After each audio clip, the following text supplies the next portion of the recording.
Hi guys, saya Abang Ash and welcome back to my channel. So sekarang pun dah awal tahun 2023, jadi ramailah yang nak cari smartphone baru sebab ada yang baru habis sekolah nak cari phone baru untuk kerja harian, ada yang nak cari gaming phone dan macam-macam lagi. Lepas tu kalau korang tengah nak cari smartphone baru kan, memang korang akan pening kepala sebab dekat Malaysia ni memang ada banyak brand yang semuanya best-best belaka. Ada Oppo, Vivo, Xiaomi, Tecno, Infinix, Samsung dan macam-macam lagi. Jadi kalau korang baru habis sekolah aja, tak ada bajet yang tinggi, tak nak guna duit daripada family, nak guna duit hasil titik peluh sendiri, ataupun korang nak kahwin lagi satu, hari ni saya pun dah tolong korang survey phone kat online dan saya akan listkan 10 telefon terbaik bawah 600 yang masih korang boleh beli pada awal tahun 2023 ni. Jadi kalau korang nak beli phone tu, korang boleh survey video ini dulu dan invest duit yang paling minimum untuk dapat benda yang paling maksimum. So ranking phone ni aku just cincai letak sajalah sebab aku cuma nak tolong korang kecilkan range je supaya korang senang sikit nak pilih handphone tu. Jadi kalau korang nak beli phone tu, korang boleh tengok dulu apa kelebihan phone ni dan apa kekurangan phone tu. So tanpa buang-buang masa, inilah 10 telefon terbaik bawah 600 yang masih korang boleh beli pada awal tahun 2023 ni. Yang ke-10, kita akan berikan kepada Vivo Y16. Phone Vivo memang sangat terkenal dekat market sebab kamera Vivo dia memang agak cantik dan design dia pun nampak premium juga. Phone ni dia ada skrin 6.51 inci yang agak besar, ada RAM yang boleh support sehingga 8GB, ada bateri 5000mAh yang agak tahan dan phone ni juga menggunakan port USB Type-C. Jadi kalau korang suka ambil gambar dan share kat social media, beauty mode Vivo ni memang agak baik. Cuma yang tak bestnya ialah memory dia cuma guna 64GB saja, kamera dia cuma 13MP dan chipset dia pun tak sedap untuk gaming. Jadi kalau korang nak gunakan phone ni untuk main gaming berat macam PUBG, performance dia memang akan lag patah-patah dan korang akan teringin nak buang telefon ni.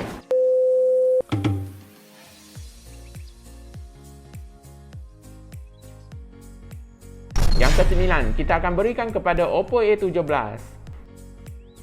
Phone Oppo ni sebenarnya lebih kurang sama dengan Vivo aja. Cuma kamera belakang dia lebih power sikit dan phone ni juga ada IPX4 yang boleh tahan air. Phone ni dia ada skrin 6.56 inci yang agak besar, ada kamera 50MP yang agak cantik, ada bateri 5000mAh yang agak tahan dan phone ni juga ada water resistant. Jadi kalau korang kerja outdoor takut phone rosak kena air hujan dan air peluh, korang pun boleh pilih phone yang ini. Cuma kelemahan phone ni ialah memory dia cuma 64GB aja, charging dia guna micro USB dan chipset G35 ni pun dah tak berapa sedap untuk gaming tahun 2023. Jadi phone Oppo ni biasanya dia lebih fokus dekat quality kamera dan kurang sedap sikit dekat bahagian gaming.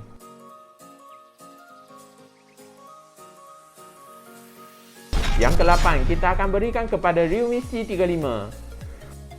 Phone Realme ni memang sangat popular beberapa bulan lepas sebab design dia memang cantik macam iPhone dan kamera dia pun agak cantik juga. Phone ni dia ada skrin 6.6 inci yang support sehingga Full HD+, ada chipset Unisoc T616 yang agak not bad, ada bateri 5000mAh yang agak tahan dan design dia pun nampak premium. Jadi kalau korang nak gunakan phone yang nampak mahal, lepas tu nak gunakan untuk pergi kat kenduri kahwin, annual dinner dan yang lain, orang lain akan sakit mata sebab phone korang memang nampak mahal macam buah Apple.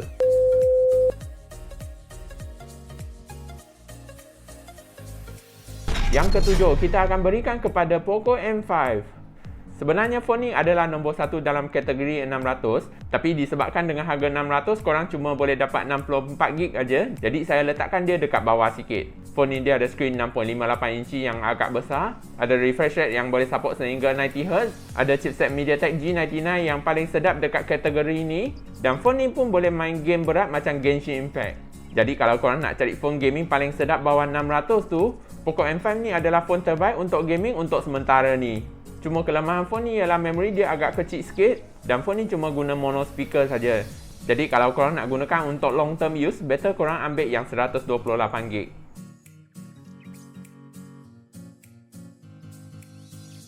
Yang ke-6, kita akan berikan kepada Honor X6. Phone Honor sebenarnya dia lebih kurang sama dengan brand Huawei saja. Cuma Honor sekarang dia dah boleh download apps daripada Google Play Store dan Magic UI dia pun kurang bugs. Phone ni dia ada skrin 6.5 inci yang agak besar, ada memory 128GB dan 4GB RAM, ada kamera 50MP yang agak baik dan phone ni juga ada bateri 5000mAh yang agak tahan. Jadi kalau sebelum ni korang dah biasa guna Huawei dan nak guna UI yang nampak lebih kurang sama, korang pun boleh consider Honor X6 ini. Cuma chipset dia guna MediaTek G25 yang agak slow dan tak sedap untuk gaming berat. Tapi korang still boleh gunakan phone ni untuk main game Angry Bird dalam tandas.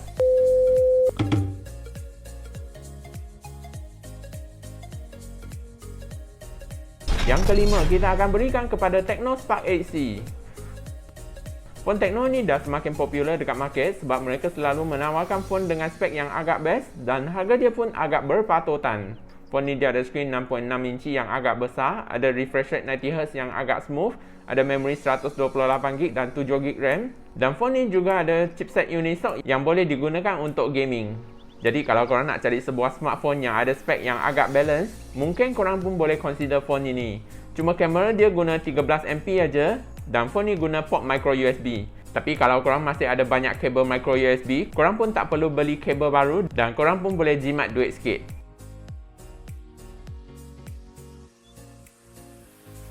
Yang keempat, kita akan berikan kepada Samsung A04s. Phone ni sebenarnya dijual pada harga RM699, tapi sekarang korang dah boleh dapat dengan harga RM569 kalau korang beli secara online. Phone ni dia ada skrin 6.5 inci yang agak besar, ada refresh rate 90Hz yang agak smooth, ada bateri 5000 mAh yang agak besar, dan phone ni juga ada sound Dolby Atmos. Jadi kalau korang nak phone yang ada color screen yang paling cantik dan nak experience sound Dolby Atmos, korang pun boleh consider Samsung A04s ni. Cuma phone ni dia tak ada fingerprint scanner dan chipset Exynos ni dia pun tak berapa sedap untuk gaming. Sebab phone Samsung biasanya direka untuk kegunaan harian dan bukan direka untuk gaming.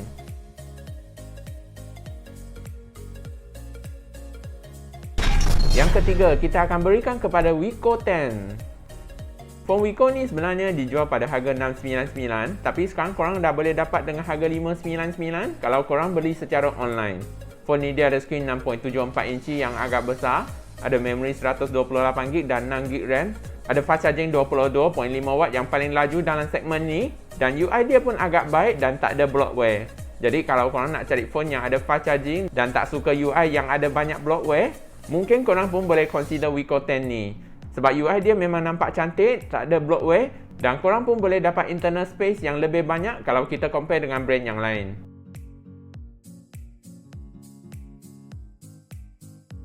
Yang kedua, kita akan berikan kepada Redmi 10C. Phone Redmi ni memang sangat terkenal dekat market sebab dia guna chipset yang power efficient dan harga dia pun agak berpatutan. Phone ni dia ada skrin 6.71 inci yang agak besar, ada memori 128GB dan 4GB RAM, ada bateri 5000 mAh yang agak tahan, dan phone ni juga guna chipset Snapdragon 680 yang power efficient. Jadi kalau korang nak cari phone budget yang ada memori yang besar dan nak gunakan untuk gaming, Redmi 10C ni memang agak not bad untuk sebuah phone entry level. Cuma kamera dia tak adalah best macam Oppo dan Vivo, walaupun dia ada kamera 50MP yang agak besar. Sebab phone Redmi ni biasanya dia lebih fokus dekat gaming dan memang kurang sedap sikit dekat bahagian kamera.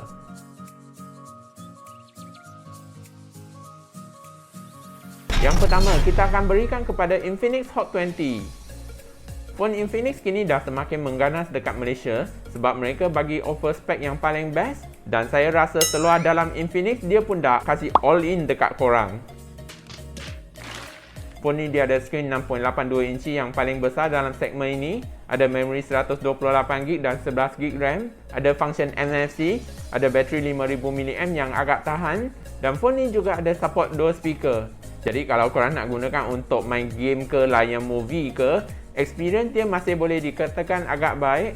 Cuma color screen dia kurang punchy sikit dan kamera dia pun agak average saja dekat segmen ni. Tapi kalau kita tengok dari keseimbangan specs, phone ni memang sesuai untuk kegunaan harian dan gaming.